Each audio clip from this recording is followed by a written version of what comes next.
The Sinking City is a waking nightmare designed to test the sanity of both the main character and you. Charles Reade's Lovecraftian misadventures in the flooded city of Oakmont is a font of potential that falls well short of its ambitions. I love that the game is largely about playing detective, sussing out clues and leads by examining evidence, exploring crime scenes, and visiting archives to conduct research. However, the addition of unenjoyable combat and the myriad of glitches and confusing city design cripples the game just short of reaching the finishing line.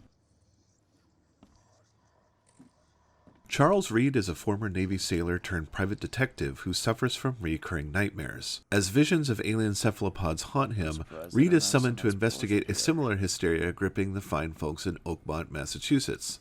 Reade's arrival is marked by the terrible events surrounding the prestigious Throgmortons, a wealthy and influential family identified by their ape-like facial features, which are a result of, quote, good breeding.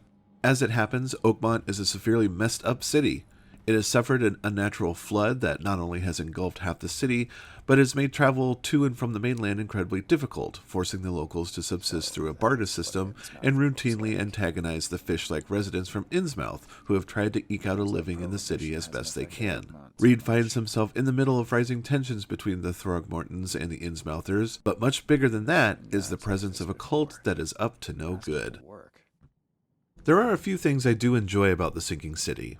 I appreciate the systems in place that put the onus on the player to find out where to go and what to do by thoroughly reading through clues and evidence that point to vague areas of the city. Doing so forces you to really pay attention to the major characters, as the game doesn't hold your hand and tell you where to go. This portion of the game is cool because, as a librarian by day, any video game that simulates doing archival research using a system of keywords is pretty okay by me. To that end, much of the game is spent poring over maps to puzzle out where to go when all you're given are the names of districts and cross streets. Add to that the time it takes to journey from one location to the other. Travel is slow, even when holding down the trigger button to sprint or boost the speed of motorboats. With little to see and do on the way to your objective, getting around Oakmont is a bit of a chore. Phone booths function as fast travel markers, but you have to find them on your own. You'll want to head out and discover them as early as possible to really cut down on the time spent running from A to B. But then again, given the length and frequency of load screens, perhaps it doesn't matter either way. Evidence and general notes about your current cases are kept in unordered lists in your journal to gently nudge you in the right direction. Evidence doesn't explicitly tell you where to go, and like I said, you'll need to study the map to figure it out. I don't mind this at all. In fact, I think it's a neat idea. Where the problem comes in is that it can sometimes be confusing to know where you're supposed to go. A lot of that confusion is attributed to how often the developers reuse assets, from a house's floor plan to an entire neighborhood block, creating lots of unnecessary confusion. While hunting a lead for a side case, I stumbled onto a neighborhood that was designed exactly like the one I visited earlier in the story. I checked my position on the map to verify I was in a different place, but this new neighborhood was designed like the previous one. There was only one house I could get into, just like the other one, which had the exact same 3-story floor plan and interior design, save for a few furnishings. My travels led me to another house that had the exact same caved-in ceiling, collapsed walls, and hole in the wall leading outside as the house you interact with at the very start of the game. Sanity is one of the Sinking City's major themes, and I couldn't tell if the developers were playing me or just being a little lazy. The sanity system is another feature I quite liked in the Sinking City.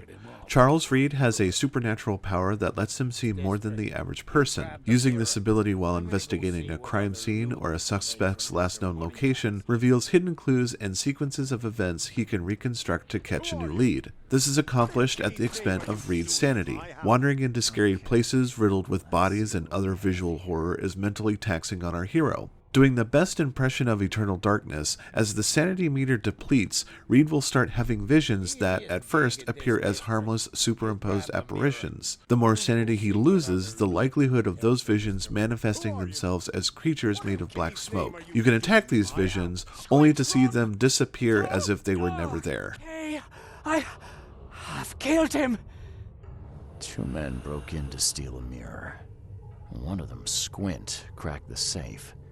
But Glover discovered him and shot him. Second one killed Glover.